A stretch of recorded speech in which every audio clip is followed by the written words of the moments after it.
What's up, fellow car enthusiasts? Welcome to an episode of Behind the Boost presented by MA Performance. I'm your host, Charlie Main, and today we plan to bring you some of the behind the scenes of the automotive world.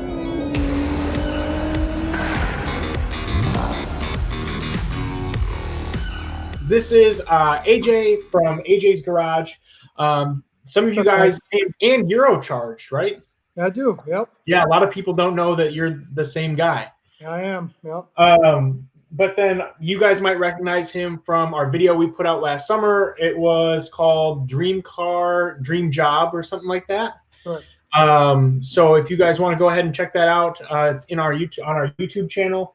But AJ specializes in buying and selling sports cars and luxury vehicles, specifically around mostly the Twin Cities, or do you guys do stuff kind of all over?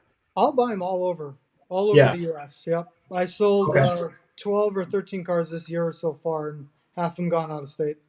Yeah.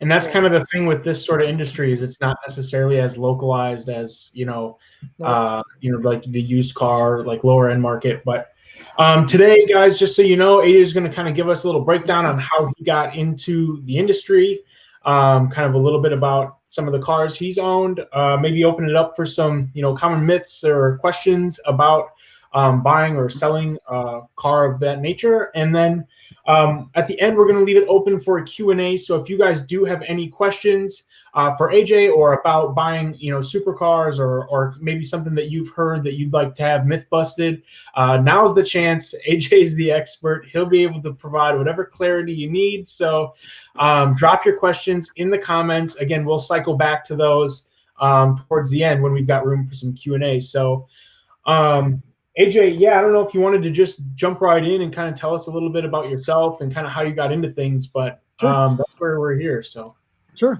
Yeah, so my name's AJ Mehta. You'll find me on Facebook, ajsgarage.llc.com. We started unofficially probably 10 years ago. I bought a Maserati. We got a good deal on it on Craigslist.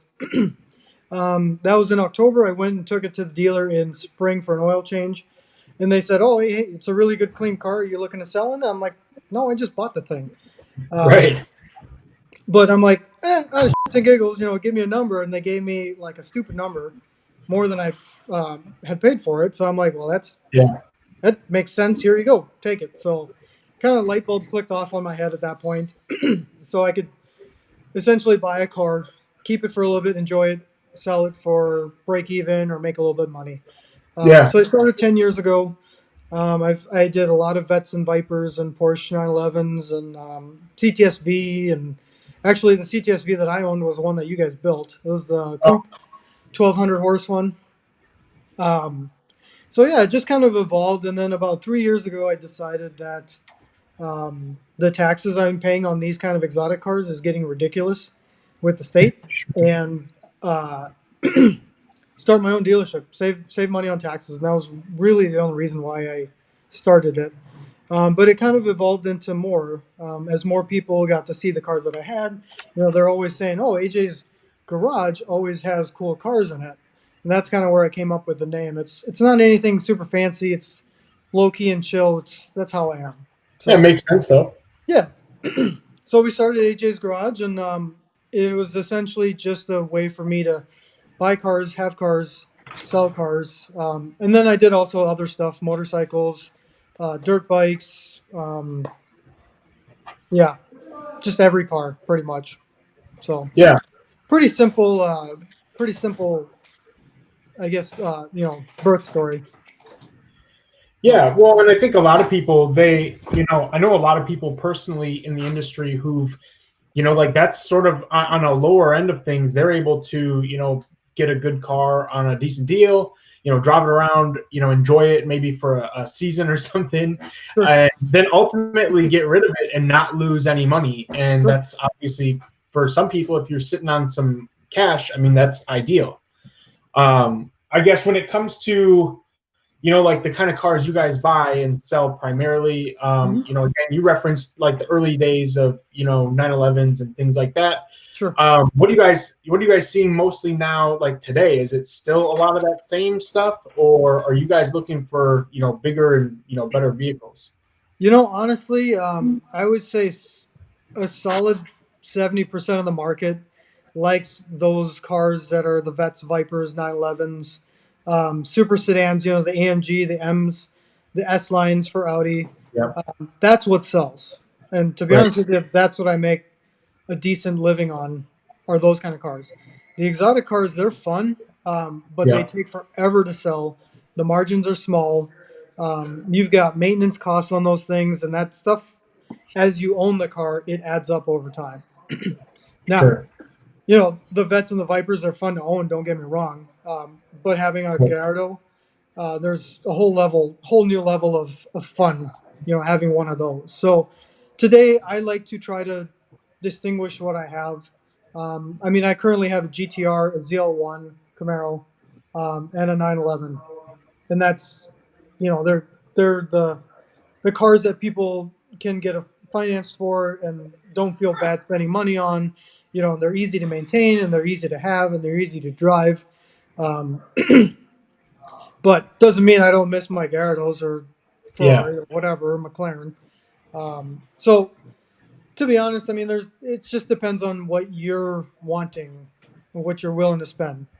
So Yeah, no, definitely. Um, so I know one of the things that we talked about kind of going into was some of the cars other than what you currently have that you've bought and sold specifically. I'm curious to know how, I know you referenced the number of cars you've already sold this year, but yep. after being in business for so long, I'm sure you've bought and sold quite a few cars. Yeah. So, What is so I the, so AJ's Garage started 3 years ago, 2017 January. yeah. Since I started, I've done 78 cars. So 3 years. Um, the total amount of cars, I'm probably well over 120 cars. Motorcycles, I've probably had 40 or 50 of them. I just take them in and sell them and whatever. Um, I also used to work for a motorcycle dealership, and I had bought well over 3,000 motorcycles for them. Oh, So wow. I'm really good at buying. Yeah. It's a passion of mine. It's a lot of fun. You meet a lot of cool people, and I'm very fair with people. I don't beat them up like some dealers. They'll knock them on their knees. I'm very fair with them. I don't try to make a killing off of it, but more so importantly, I need to make some money, but I also make a new friend, a new client, a new contact, whatever it may be. Now, like I said in the last video, car guys have a day job, so you can have a concrete guy, you can have a plumber, you can have this or that. So I get to meet all these guys, and then I have my good, connection for whatever else I need. So, but getting back to how many units I've had, yeah, 78 total. I think my exotic count would be an exotic meaning like a Lamborghini, Ferrari, McLaren, a Viper even. I'm at 17 of those. Oh, So wow. it's not a huge number, but it's for an exotic. That's a pretty big number for 3 years. So Yeah. Yeah. yeah, No kidding. Yeah. So, and that out of doesn't. those, And which are actually, let your me stop you. favorite? That doesn't even count all the brokerage or consignment deals that I've done. And I've Oh, sure. probably got another 30 of those at least. So it's a lot of fun. Yeah. Yeah. No, again, I know some people who've gotten pretty into just buying and selling cars in general. And it sounds like one of those things where once you get good at the buying process and you start to learn how to identify which vehicles are priced correctly, Right. where you could actually afford to make some money, break even at minimum, Right. and maybe again get to drive it around for a bit or whatever the case may be. It sounds like it just is a matter of getting to be familiar with the platform of the vehicle that you're trying to purchase so that you know Right. what to look for. It's just you Well, have more on the line when they're more expensive. yeah, no, you're 100% right. With the cheaper cars, there's still things that can go wrong, like Sure. maintenance wise, or you get a bad engine, or whatever it may be. Right. With the exotic cars, that gets escalated a little bit more. Um, what I do is, when I'm finding a car, it's not just, finding a car. It's you got to do the history search. You got to do a PPI, which is huge on those cars. For example, a Gallardo, they go through clutches like it's crazy. Yeah.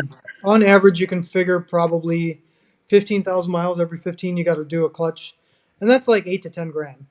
So searching for the car is one thing, but you really got to know what to look for in those certain cars. So being that I've done this for 10 years, I kind of know what to look for in each vehicle. And Yeah. so, you know, people ask me all the time, like, "Hey, I'm looking for a Gallardo. I want a cheap Gallardo." That's not what you want. You want Right. a well maintained Gallardo.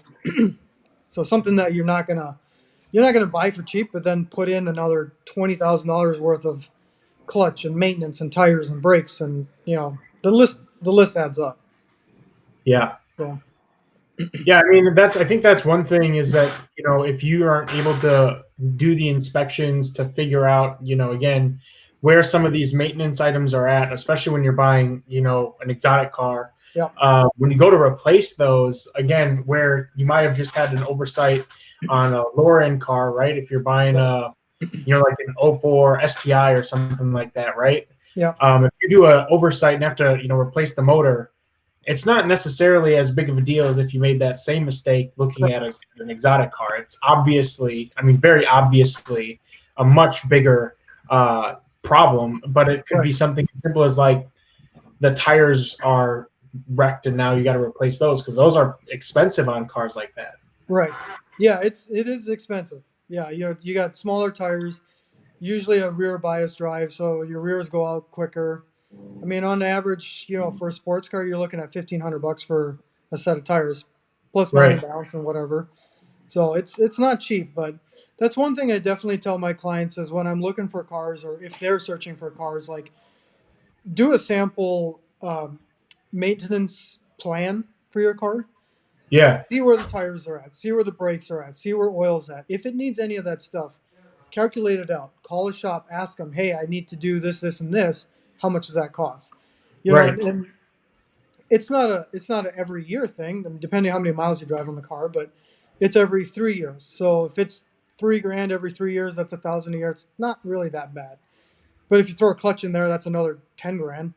Right. You got to amortize out the amounts. So, but yeah, doing the homework is key, is absolutely key. And I've had customers who have bought, again, for example, a Gallardo. He just bought it, and the thing needed like 40 grand worth of work after he bought it, and he had to pay for it. He had to get it all done. So doing that Yeah. PPI would have completely saved his butt, and not getting caught in that mess. So And PPIs aren't usually like that expensive, are they? I no, mean, if you go to like a exotic dealer, let's use sure. Maury's for example. I mean, I think they're like 190 an hour, and it's usually 2 hours to do a full Sure. inspection. So call it $400. $400 goes a long ways when it saves you a motor or Yeah. whatever. Even Um, just a clutch. Even just a clutch, yeah. And if you go to like the Lamborghini, for instance, you go to a Lamborghini authorized dealer, they have the correct computers to read the codes, to read the clutch life. That's what I typically do. So if I'm buying a Lambo like from Arizona, I'll send them to Scottsdale Lamborghini, have them Right. look it over top to bottom. I have them look at underneath and does all the paint match, paint meter code, you know, and there's certain things I know what to look for. Like the steering is typically they fail on them, the seals leak, control arm Sure. bushings. So like every different car, I tell them specifically, I want you to look at this, this, and this. So Right. when a customer hires me to broker a car, and they're asking for 2010 V8 R8. Okay, well I know the 4.2's got these issues. So Yeah. I tell them, okay, so I found one. We go to the dealer. I'm like, I want you to look at the control arms. I want you to look at the shocks, and whatever it may be. But that's kind of the service that I provide. Is it's not just finding you the right car. It's doing the homework on the history, the checks, everything, making sure that when it gets here, it's as advertised, and it's going to last you for a couple years, maintenance free, Yeah. Well, it's or at just least also, plan for it. yeah, exactly. Well, it's just good to know what it is you're buying exactly, so that there's no surprise $10,000 clutches that come up in 6 months. Right. So, and again, that's another thing too. Is I know a lot of people they travel. even to buy lower end sports cars. But it sounds to me, based on just the knowledge I have of that industry, is that buying cars, remotely, doing this PPI and kind of having faith in that. Yep. And then you buy it, just have it delivered to wherever you are is pretty common. I mean, is there any kind of like guarantee, like if it shows up and it's absolutely, wrong, do you have to accept the delivery at that point, or is it? I guess I'm just not familiar. Yeah. So hypothetically, in that situation, you've already bought the vehicle from the seller. You've transported the car back, right? Sure. It's If already yours. you did, it's yours. Yeah, you own the car. Yeah. Whether you went and picked it up or not, it doesn't matter. I have had cars where I've had them inspected. They get delivered to me and a mirror doesn't work, or a brake light is on, or something's wrong. There's nothing you can do. I mean, this is part of the buying process. You have to have trust in the seller that they are accurately describing the car. At the end of the day, if you're not physically going down there, you're not going to know.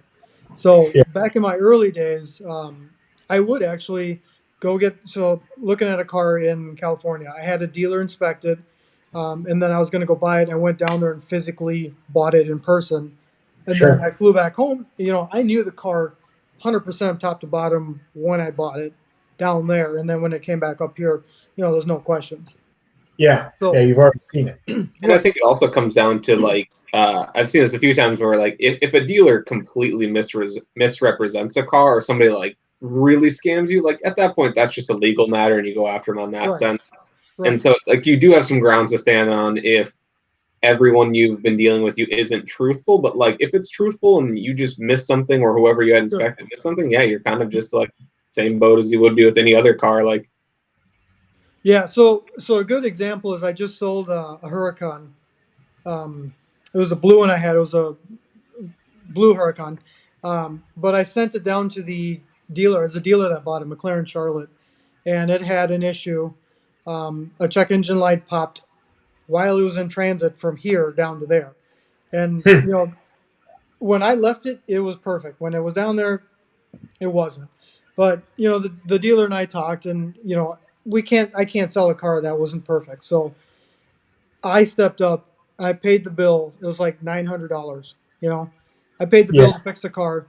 That end user is happy. The dealer's happy. Everybody's happy. Yeah, okay, I'm out a little bit, but it comes out of the fee, so it's not a huge deal. But for me personally, I take care of my customers.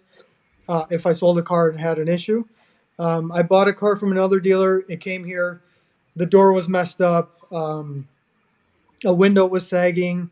It was like stupid little things. And I go back to him. I say, hey, dude, like the doors, it came off the trailer like that. Like you told me everything was good. And they didn't step up. And sometimes you win, sometimes you lose. It comes down to, again, you have to physically go look at it. When you're spending that kind of money, that's a lot of money. You want to go down there. You want to check your investment. I'm at a point right now where I don't have time to go look at these things. And if it comes here, I can fix it. It's not anything hard. These cars are meant to be fixed. We can figure out, we can fix it. So, right. But at the end of the day, it's like, especially for my customers, it's taking care of them, making sure they're happy. And if it costs me money, it costs me money. But my reputation and the karma aspect comes back to bite you if you don't do that. So. Oh, for sure. But for people, if they're looking for cars, I definitely suggest you get it inspected. You physically go there and look at it. I don't even care if it's a $10,000 car or a $100,000 car. Go look at it. Right. It's your money. It's your hard-earned money. You don't want to have any ifs, ands, or buts, surprises, any of that stuff. So. Yeah. No. I was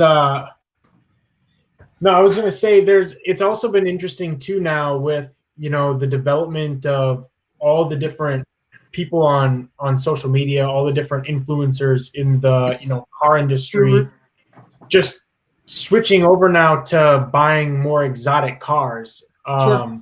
You've got some bigger name people who are doing that, like only. Yep. You've got some people who are even smaller names that are doing that. and then people who are just like, Subaru guys that now ultimately have a Lambo instead. Sure. I think that's just kind of interesting, and I personally am kind of excited to see what that does to that industry, like the exotic car industry as a whole, especially for people like you guys. Sure, yeah. I feel like that'll be a lot more business, but I don't know if it'll be easier or more difficult. Yeah, I mean, there's a fair amount of exotics out there for sale, and one of my points later was that it is easy to buy one. It's difficult to sell one. It's kind of like a boat, Sure. Super easy to buy one. You freaking can't sell it to save your life, right? But there's a bunch out there. There's usually good deals out there. I'm seeing a lot of like the entry level exotics. Let's call them like Ferrari 360, 430, the Gallardos, R8s. I mean, they're sub 100,000 now. And if you have good credit and you have a good job, a good paying job, there's certain companies out there that will lend you 10-year loans, 12-year loans. And the payments are like, for example, like $100,000 car, you would have to do 20% down, so that's 80,000 loan. Your loan's like $800 a month. I know people are spending $800 a month on a Denali crew cab. You have Denali crew cab or Audi R8. Right. Your choice, but spend your money where you want to. Right. And the V8 R8s, I mean, they're in the 60s at this point.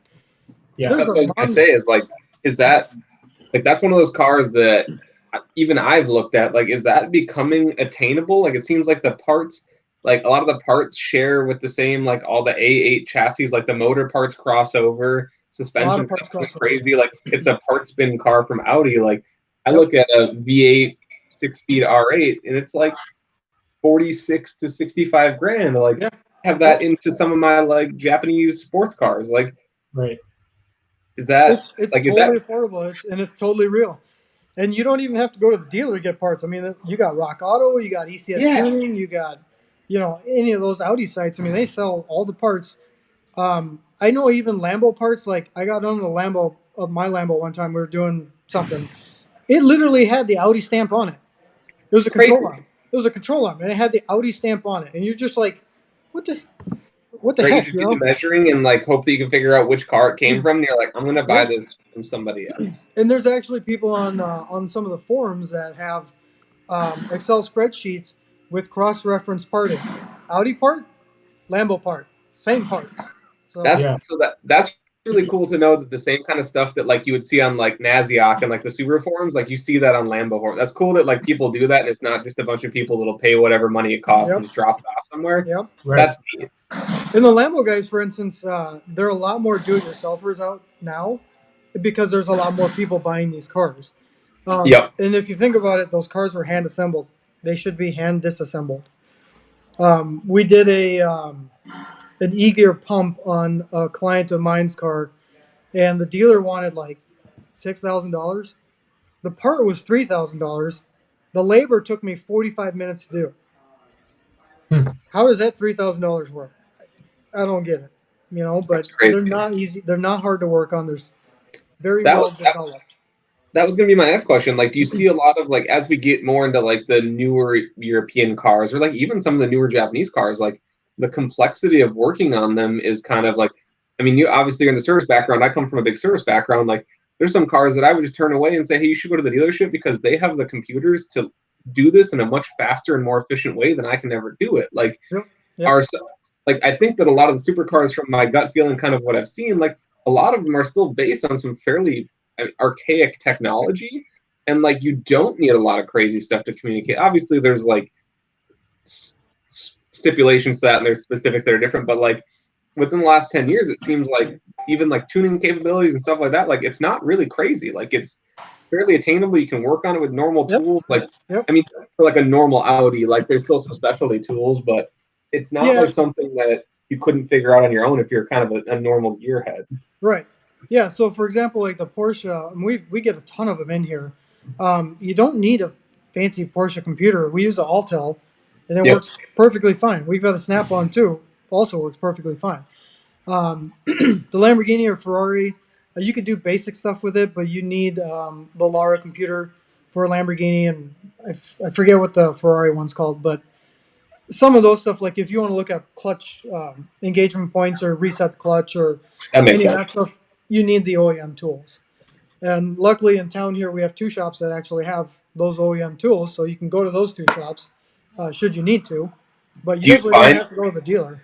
Do you find that sticking with like the more traditional, in what ones are available, like sticking with the 6-speed cars or 7-speed or whatever, the manual transmission cars, do you find that they're more cost effective to deal with and easier to work on, cheaper to replace parts, or is it stuff that it doesn't matter which direction you go, it's still going to be kind of expensive in its own way?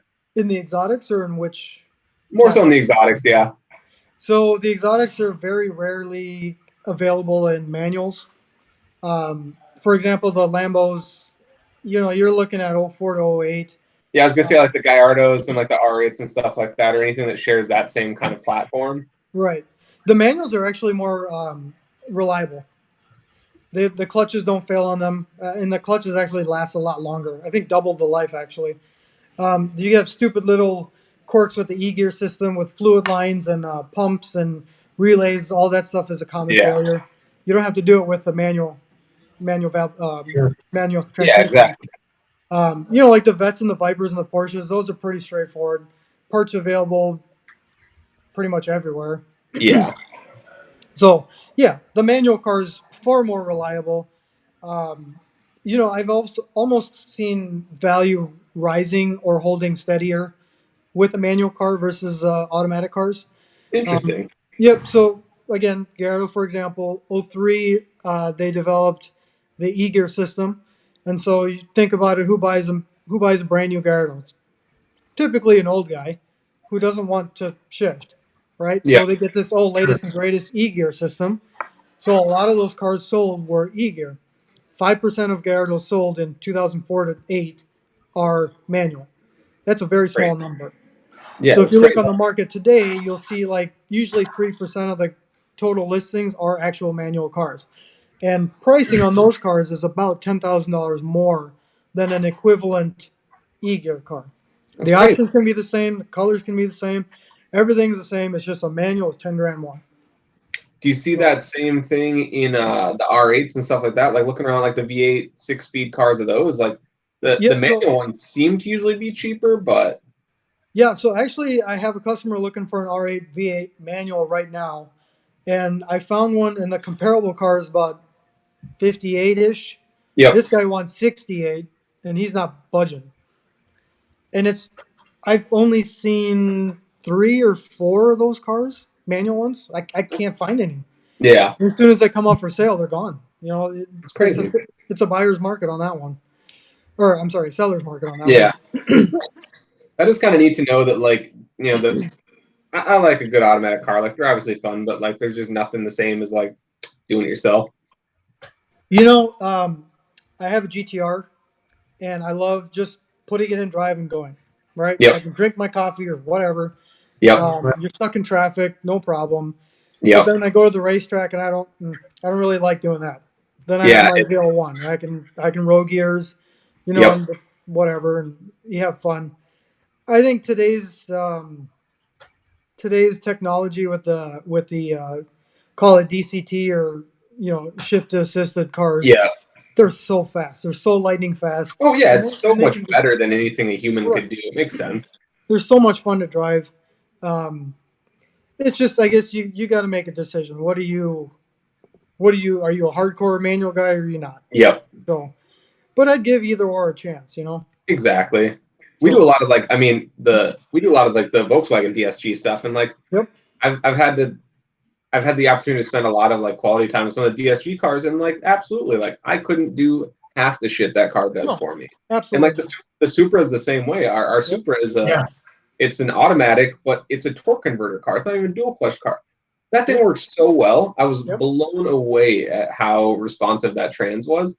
Like modern auto trans technology is it's wild. Like the amount of sophistication that goes into it, and like the TCM programming, and just like they'll have millions of hours into that.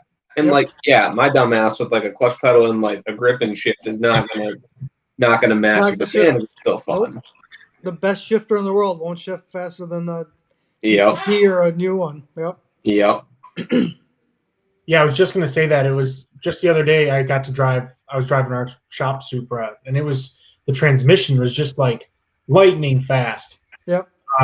And actually, one of my first thoughts, because personally, I've never driven an exotic car before, so I was kind of like, that's probably pretty similar to how it feels, when you're shifting gears in an exotic car. It's pretty snappy. So, or a Volkswagen GTI, or a GTI, just as tight. I'll be honest with you. The Gallardos and the Ferraris, or even the automatic. Well, not the automatic Porsche, but the Gallardos and the Ferraris, they do not shift anywhere near like how that Supra shifts. Really? Or even the GTI. It's like a shift on slower speed stuff. What's that? I guess I don't know if you've had the same experiences, but like on a lot of the more like supercar stuff or some of the higher end stuff, especially if it's performance oriented, the slower driving and the slower shifting, horrible. Like the whole car is bucking back and forth, and like you look like you don't know how to let a clutch out, but like really doing your fingers, and like it's pretty wild how all of the transmission tuning is all just for like when you're wide open throttle and how fast you can make it, whereas this isn't that at all. Right. So I guess one of the things I was going to ask you, AJ, is out of all the different cars you've owned, again, you've gotten to experience cars that I've yet to experience. And I just wonder, for me, if I was ever to look into buying that, like a car of that caliber, there's so many different options. I don't really know where it is I should start. I mean, first off, for me personally, like I'm relatively comfortable driving cars around like the 400 horsepower range. So like that doesn't feel like outlandishly fast or anything to me yet. But for me, what would you recommend somebody like me looks into or starts to look at when the time comes, something like a supercar or something? So what I tell, sorry, I'm just adjusting my phone here. What I tell people is you should think of what you're going to use a car for. Some people just use them for weekend cruisers. Some people want to race them. Some people daily drive them. So think of what you want to use them for. And then what I mentioned before is once you figure that car out, figure out what the maintenance is looking like, what the common failures are looking like, and kind of come up with a dollar value for all of that together. So how much for the car? How much for maintenance? How much for are you going to mod it? Look at mods. That's another big thing. Like you mod a Corvette, not so bad. You mod a Lamborghini, it's expensive. Right. So look at what you want to do as an end goal project, right? Work your way backwards then, and then come up with a budget, and then you would basically look on the market to see what fits your needs. So if you want a car that's a daily driver, you want to race it on the weekends, you need to take passengers possibly, or you have little kids, a Nissan GTR, perfect. It's semi-exotic, it's fast, it can be made fast, it's cheap to mod, it can be daily drivable. So essentially, you just got to look into all of that stuff. Oh, and then insurance. Also look at insurance because that will sometimes give you a big surprise. I've had people back out of deals because they go to get a supplement policy for their cars, and insurance came back ridiculous, and then they back out of the deal. So there's those things. Always do like a good KBB. What do they do? Like a review. And then like a reliability review, and just see, how are these cars holding up after 5 years of being out or 10 years of being out. So there's a lot of education that you can do online. Watching YouTube videos of car reviews of an R8, for example. Watch videos of the reviews, see what the people say.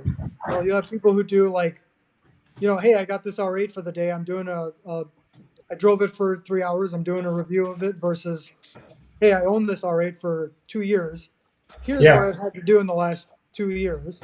And how's it been? So they're two very different experiences. Oh yeah, totally right. So there's a lot of education, and when somebody comes to me and asks me to find them a car, I ask them all the questions. What color do you like? What manual, automatic? What options are you looking for? Do you like mods? Do you like this, that? What are you looking to spend? What's your end goal with it? So I take all that into consideration, find him the right car that's going to make him fit. Yeah, for sure.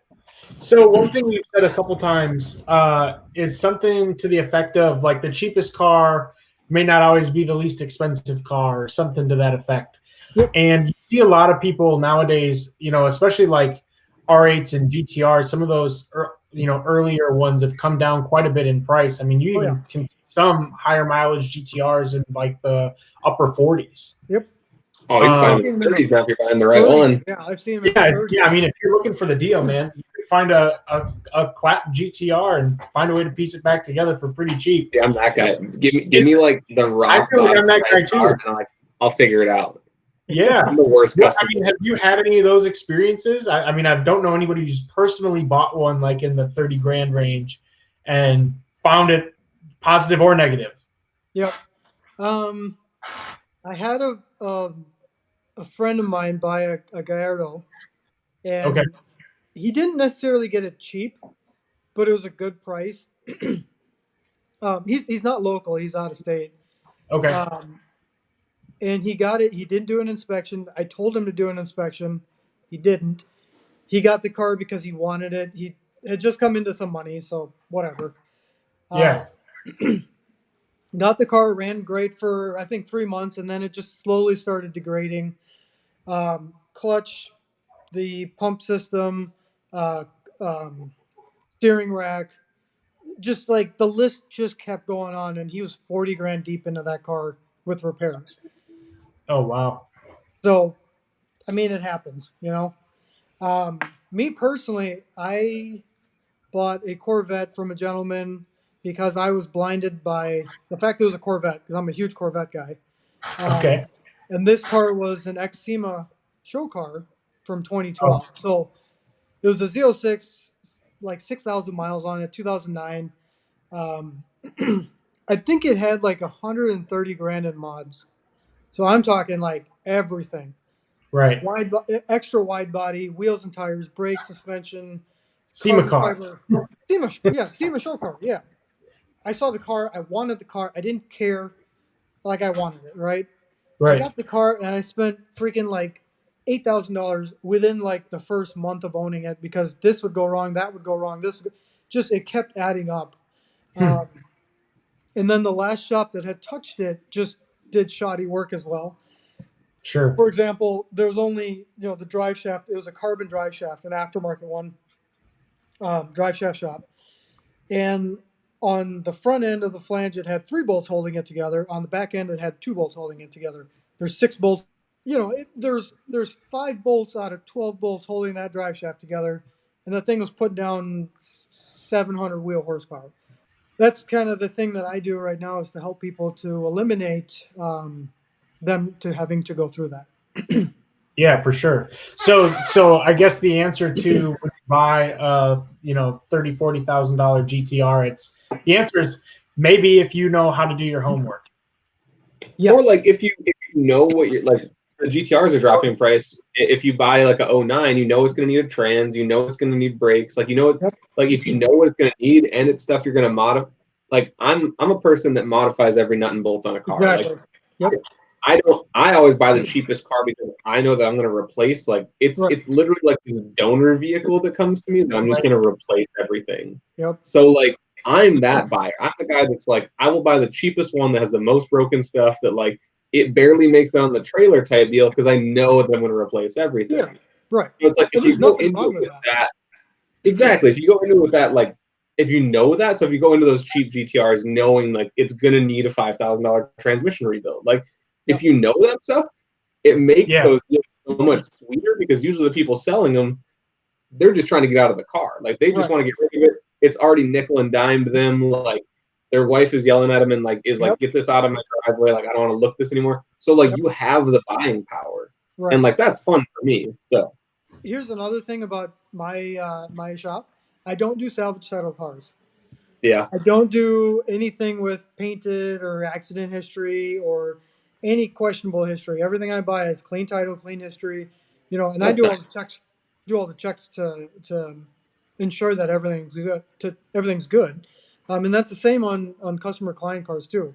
brokering deals, consignment deals. I only do clean title stuff. Everybody, We're just gonna see them all go to YouTubers, and they're all gonna put weird motors in them. Like that's just where they're all gonna end up now. Who knows? Yep. Who knows?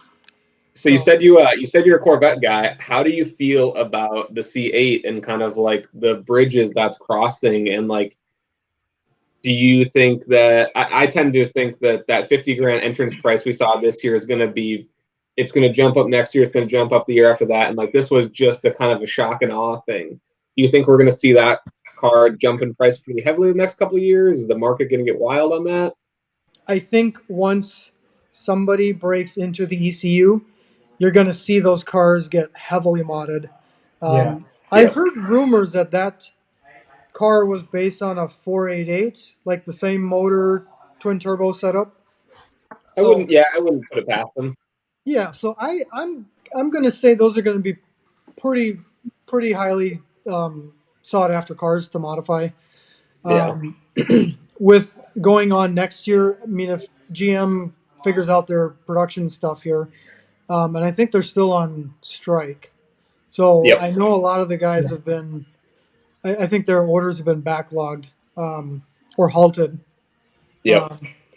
So that, that kind of, you're gonna, if you have one today and you're gonna sell it, you're gonna make a premium. You're gonna pull some money. Once they start getting back up to production and everything, I think that 56, or 58 MSRP for the entry level, I think they'll stick at that. Because they're going to sell a whole bunch of them. But then next year, hopefully. I mean, I know all the 2020 slots were sold out. Now they're ordering into 2021, so that's a good sign. You have the Z06 variant still, and the potential ZR1 variant. They're in the works for the Z06, and so I think, I think the fully loaded 3LT Z51, all the options is like 95 grand or so today on the C8. You go to the Z06 variant and you're going to be like 130 for a fully loaded one. Whenever the ZR1 comes out, 160 maybe, I don't know. But that thing's, even the Z06 and the ZR1, I mean, twin turbo V8, they're going to be monsters. I think it's a home run for Chevy. I think they did really well with it, and to give the opportunity for any Joe Schmo to go out there and get a loan for 56,000 or 60,000, with taxes and whatever. I think that's awesome. I think that's absolutely awesome. I personally was like on the fence, like maybe I should. Like this is just it's such a good deal that like it almost seems like you can't go wrong, because like the GTR did the same thing where like in 09 it came out. I want to say it was like a $58,000 MSRP, something like that. Yeah, but I think they had a huge or a decent markup on them. Yeah, you saw it a few times, but like you still saw like it that MSRP, and now that same base GTR is like, I mean, $100,000. Yep. Like it's great, and I'm curious to see if GM follows that same model or if they do stay the same, and it's a sub 60 grand car from the get go, like a base is that price. Because I think that's going to be huge, because that's so much car for the money. Like, hopefully I don't think they will. I think the GTR wasn't as massively produced as a C8 is. And it's it's America's sports car, so I don't think they do that price game.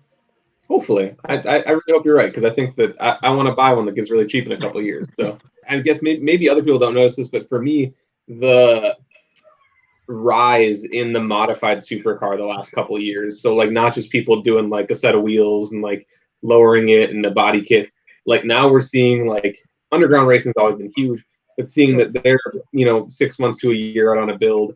You're seeing the likes of like T1 races getting into the R8s. You're seeing AMS focused on the supercar more. I mean, are the buyers changing? Is it becoming easier to modify? Well, why are we seeing such a shift in that market being, and like so many players coming into that where it used to be few and far between? Sure. So it's an interesting thing. When you buy an exotic or a supercar, the excitement is there to have it. You drive the crap out of it for a year, then you kind of get bored, and let's use a Huracan, for example. It's 610 horsepower. It's a lot of horsepower, but for a performance guy, it's not a lot. It's easily manageable. daily drive a Huracan, no problem, right? Yep. But when you have that car, and then what's the next level? What's the next level of horsepower? Now you're talking, you're going from a supercar to a hypercar. Right. The budget is not there, right? Hypercars, Yep. you're talking 500 grand, $1 million, whatever. That Yep. average owner is not going to be able to go from that jump to the next jump. Yep. So what do? You modify it. You do exhaust, or you do tune, or twin turbo kit, for example. So, Right. we've had quite a few R8s, Porsches. We did a twin turbo. We did a Hefner kit on a Huracan, top to bottom. Yep. And that guy, he wanted more. But what car do you go to next? But he loved his car, right? So that's the next logical step. Now, with all these companies, I mean, you got Fab Speed that makes exhaust. You have, like you said, AMS, Alpha, Dallas Performance, Hefner, UGR. Just the list goes on. There's so many Yep. out there, and everybody wants to make their name. I mean, even here at Your Charge, we've made custom exhaust systems for the Porsche and the Mercedes AMGs, a couple Beamers. We hand fab it here in the shop. Yep. It takes a lot of time, obviously, but it's a one-off customer, one-off job. To that customer, it makes them happy. Um, with the exotic stuff, you also have to remember you have to go to sell your car and then go buy something new, and that takes time. If you're Yep. financing it, you got to pay it off. You got to find a new one, get a loan. Just the steps take more. Yep. If you just want just a little bit more sound or noise or performance or whatever, those methods are the easiest ways to go. And so, actually, we've seen a lot of those jobs here. We did the guy had a 2017 R8 V10, and that's the 560 horse. It's not the plus Yep. model. But he's like, well, this other R8's got 610 horsepower. Why doesn't mine have? I'm like, well, you have the base model. He's like, well, can we make mine more? I'm like, yes, we can. Yeah. So we did intakes, exhaust, Fab Speed exhaust, in our Eurocharge tune on it, and I think the thing went up to 670 horsepower. Oh, wow. And he was like 9-day difference. He ripped it out of here. I'm like, dude, you can't do that. Yeah. I get the excitement, but he's ripping it on the highways, and I get a phone call later. He's like, dude, I absolutely love it. Like, the car is so fast, and like, it's awesome. It's exactly what I was looking for. There's little steps you can do. You don't have to sell the car to buy a new car. That makes sense. I mean, that fits right in with the same model of, obviously we deal in a kind of a slightly different world, but at the same time, like WRX's STIs, like the dudes do the Yep. same thing. They'll start off and do a plug-in tuner, and then they're going to Yep. do some hard parts, and then they're going to tune it, and then bigger injectors, and then a bigger turn.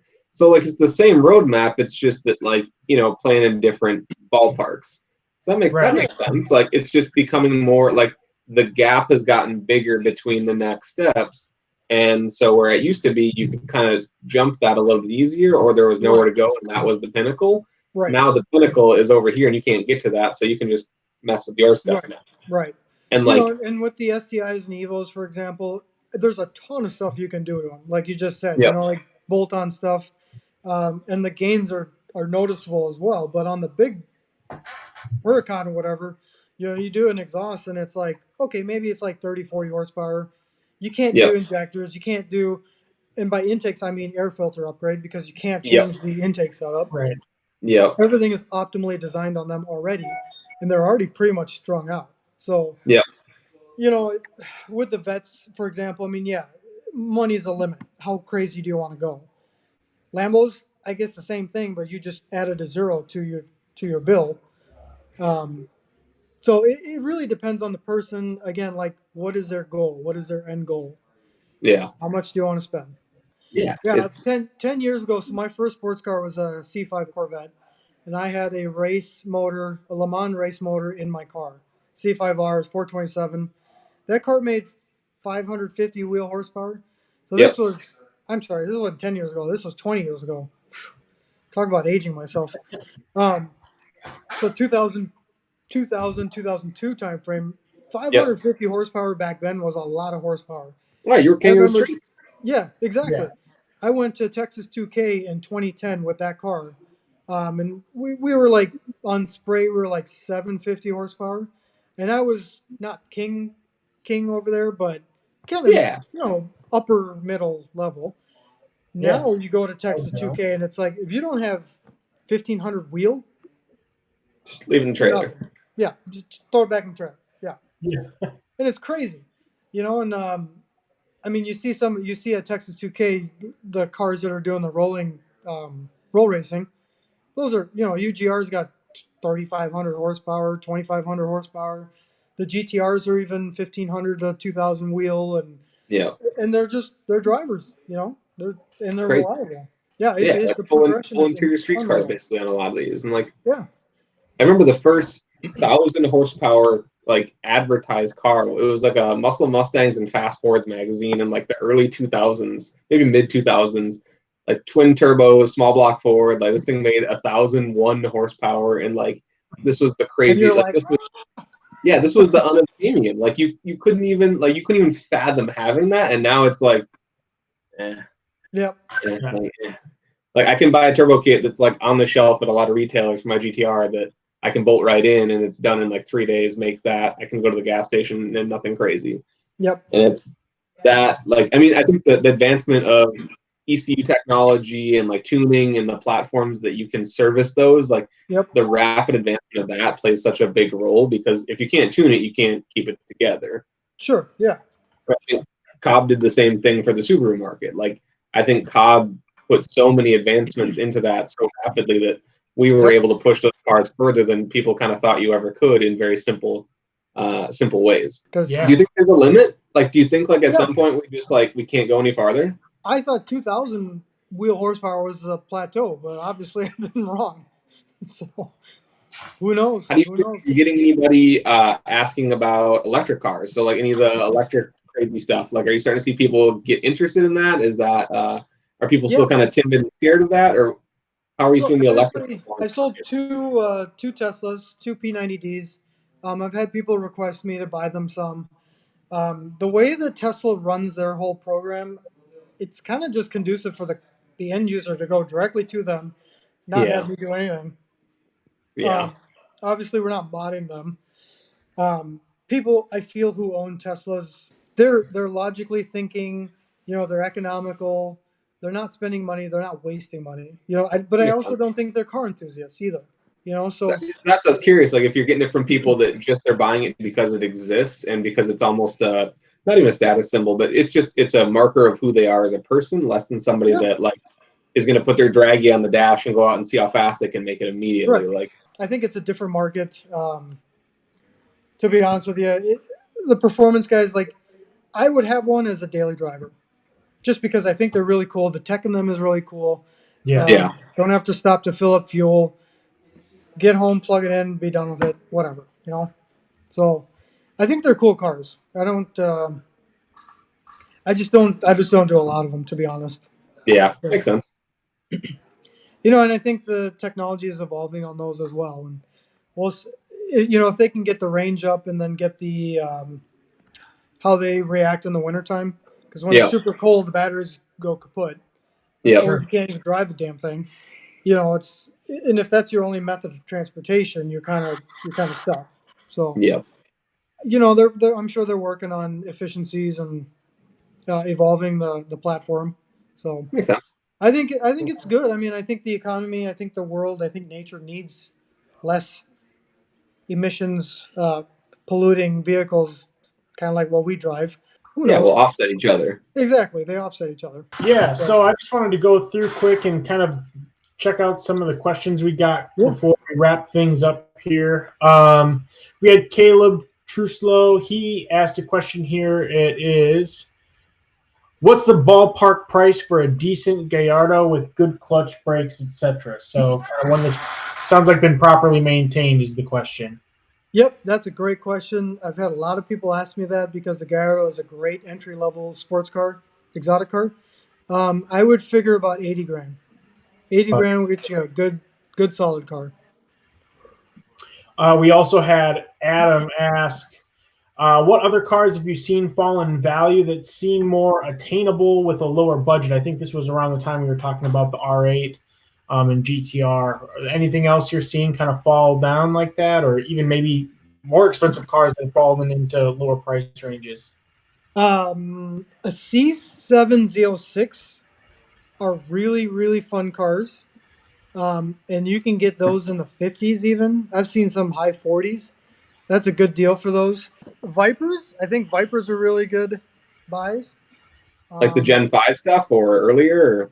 Earlier, Gen 2 to Gen 5, anyone in between. I think it's a weird market to sell them. And when somebody has them for sale, they'll want them sold. But those are really cool cars.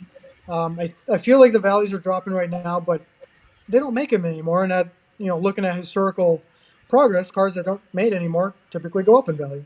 So I think that would be a really good car to buy as well. For sure. Anything else? The Porsche market, the 997 turbo, so 2007 to 2009, that would be a 997.1. Those are somewhat dropping in price. You can get those for about 60 to 70 for a good clean and manual option. Tons of fun to drive. If it progresses like the 996 chassis turbo, they should go up in value as well. AJ, where would people, if somebody has other questions for you or maybe something they couldn't think of now but want to follow up with you later on, where can they get in touch with you at? Yeah, sure. AJ's Garage on Facebook. Hit the messenger thing. You can message me there. Yeah. I'm always on the internet. I'm always on my phone, so I always get back to people. Something I strive to do is never leave people kind of hanging. Otherwise, at Eurocharge, I'm here pretty much all the week. So if you're ever in the area in St. Louis Park, definitely swing by. I'd love to talk to you. I always love to take time. Right now, we're sheltered in place. Yeah. Sure. At least from I guess I have a glass lobby. I'll talk to you on one side of the glass. You can be on the other side. Yep. So yeah, but Facebook's typically the way I communicate with people, and I advertise all my cars on there. Yeah. AJ's Garage LLC.com is my website. There is a inquire thing there that you can click into and message me. Yeah, so AJ's Garage is more of the buy, sell, consign. Yep. And then Eurocharge is bring it here for service work, maintenance, modifications. And I mean, we do everything. Oil change up to, like I said, the twin turbo Huracan. Right. We've done tons of motor swaps. We've done tons of custom projects, window tint, clear bra, detailing. Sure. It's a one-stop shop. That's kind of my whole goal, is to have it a one-stop shop so we can do everything here for you. Perfect. All right. Awesome. Well, if you guys want to check up on us next week, we'll have another live going on, same time, same place. So Wednesday, I can't remember exactly who the guest is for next week, but if you guys follow us on Facebook or Instagram, you guys will hear it there first. So we'll see you guys next week. Otherwise, thanks again, AJ, Dalen. We'll talk to you later, man. Thank you, guys. Appreciate it. Thank you, guys. And there you have it, guys. Hopefully you learned something that you can either take with you into the garage or bring with you to the track. Tune in next week for another episode. We'll see you then. Is that good enough? Yeah. Okay.